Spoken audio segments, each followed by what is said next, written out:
Ellen, thank you very much for joining us. Why don't you tell us a little bit about yourself? Well, my name's Ellen Bryant. I am a singer-songwriter. I'm Australian, but I moved here a year ago from Singapore to do music full time. So, cool. Yeah, so that's me.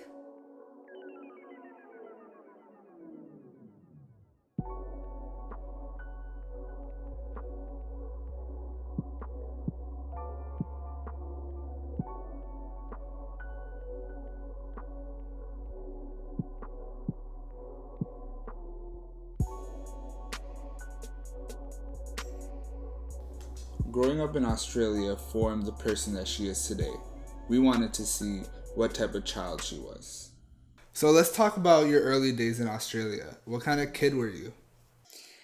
Pretty loose, pretty reckless, not gonna lie. Like, I was always just running around, like, being reckless. I was always in trouble, always distracting people, just naughty. Like, just a little terror, honestly. So, yeah.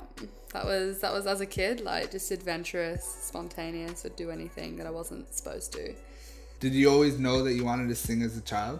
I always knew that I wanted to be creative. Like, that's why school is never a waste of time, even if you're a creative. But, like, at school, I was like, this is bullshit. Like, blah, blah, blah. I really never wanted to do that. So, but yeah, I always knew that, like, when I was younger, I always wanted to be an actress. But then just, like, it falls under the same umbrella. So, like, art. So, yeah, always knew, though. Always. Having a backing is very important, especially as a creative. Did your parents support you in becoming a singer? Yeah, 100%. They didn't really have a choice not to be, but, like, mum got us into it. I did gymnastics when I was younger, and then my sister did ballet, right? So, and I was much more of like a jazz, or like wanted to just like be like high energy. Ballet was really gentle for me, like, because I was so like reckless as a child. But my sister did dancing, and I had a choice to do gymnastics or dancing, and I chose dancing because my sister did it. And then I ended up loving it. And then later, I never really started singing until like maybe 4 years ago. Like, I was always humming and like singing, but like taking it seriously, like said I was a singer like 4 years ago. But yeah, always supportive. Yeah, always. So we were looking through your Instagram, and it seems like dancing is something that you enjoy to do.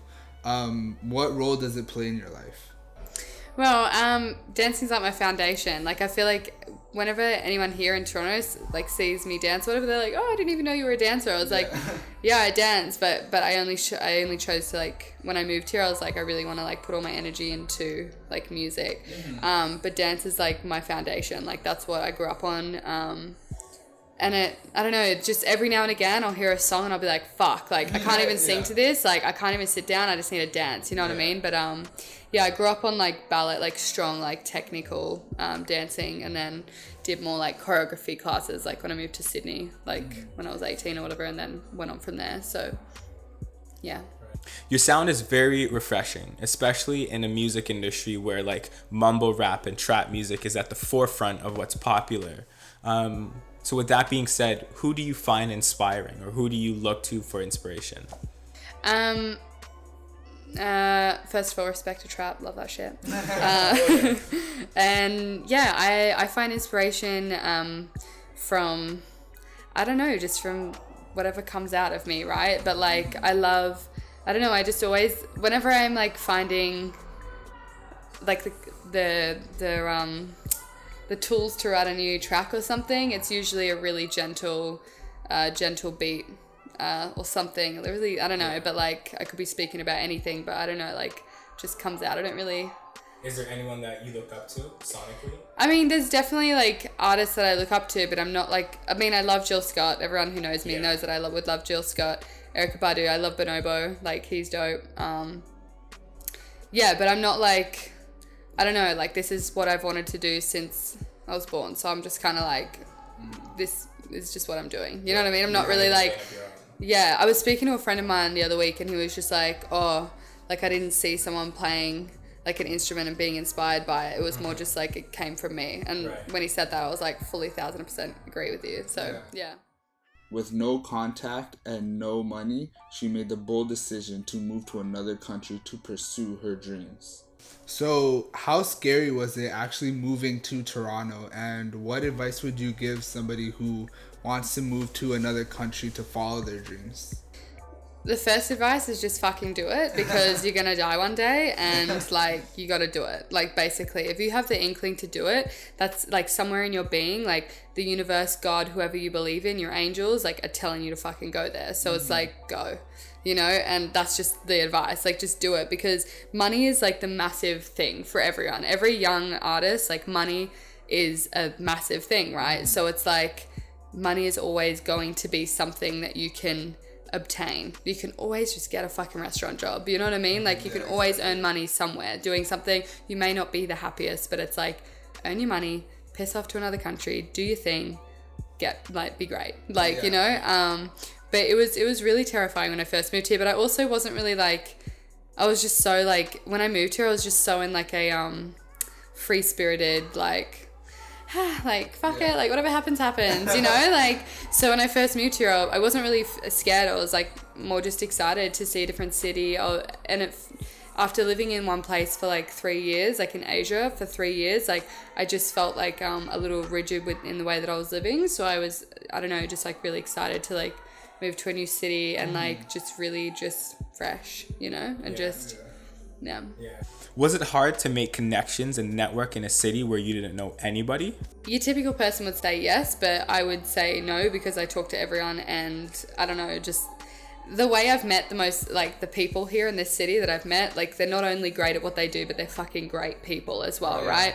But like, when I first moved here, it was just like the fact that I was supposed to be here, and so it all just like kind of fell into place, and it all just happened naturally because I was meant to be here, right? So it was just like, it was just right, you know. Like, I remember meeting one guy who was a videographer, Icy, and he like was the first person I met, and then introduced to me to so many people from there, and then it was just like a ladder from there. It was beautiful. Really only takes one person. Yeah. You meet everybody else. Yeah. All right, so you're in the city now, and you're ready to work. So what does that look like? What does your creative process look like?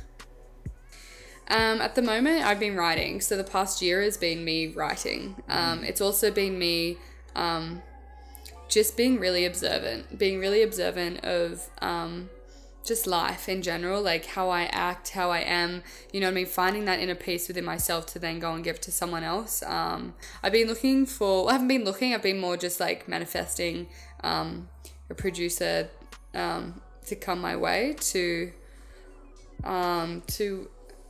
withdraw what I have within me that I can then do with someone else. Do you know what I mean? To make a project with someone else. But so just preparing, man. Preparing, because I can feel great things coming. So yeah. The grind isn't all fun and games. You're gonna have your ups, your downs, your failures, and your challenges. What do you do to get past those obstacles? Yeah, these past 2 months have been like pretty down for me at the moment, you know what I mean? So it's actually just been like lately, like just getting out of this like funk and everything, but it's just kind of like one day I usually like FaceTime a friend that I haven't spoken to in a while, you know what I mean, to remind me of where I've come from, like, and to remind me why the fuck I'm here. So like I spoke to one of my friends, Flip, last night, and she just made me, you know, get up again, you know what I mean? And she was like, girl, like, you're out there, do your thing, you know what I mean? So to have that support network around you is really important. If you don't have that support network around you, like, you just got to do it. Like, you just got to, like, no one's going to make your life better than what you are. So it's you just got to get up and make shit happen, you know? Advice that I need to give myself at various points. It's hard to take your own advice sometimes. Man, I swear I give the best advice to the people, can never fucking listen to it when it's time for myself. So it's always a struggle, you know. But So at this point in your career, does a record deal look appealing to you, or do you want to stay independent? Like, what road did you want to go towards? I'm not closed to anything, you know what I mean? Like, I'm very open to hearing like anything that someone has to offer, whether that is a closed situation. like the ending of that is a closed situation is a different story. But like I'm very like fluid. Like whatever comes my way, if something like ignites me, then I'll do it. If it doesn't, then I won't, you know? Yeah. I won't do it just because it's a record deal. Like when that time comes, first of all, I can't really like I don't know that version of myself yet. You know what I mean? Like when that time comes, like, so I can't really like speak on how she will react when that happens. You know what I mean? So yeah, I'm just open, fluid. Yeah. So what does the future hold for you? What do you want to accomplish? I'd love to work with Daniel Caesar. I think he's fucking great. Lots of travel. I'd love to do a show in New York. That's on my like 2-year plan. 1-year plan, I'd love to open for someone in New York. Writing a fuckload of things, and also just like honestly, like for me, it's more just like this being like won't produce anything great if I don't know who I am. So for me, I'm just like, it's really about like the focused journey on myself, you know what I mean? And to love people around me that love me, because like that's just massive tools that if I'm looking for a sustainable career ever, like this time right now, the foundations of Ellen Bryant and the foundations of my art and everything, like this is the most important time to like know myself and to set up for a sustainable career, because I don't want to get to fucking 30 and be like, who am I? Like, let me like go mental. Yeah.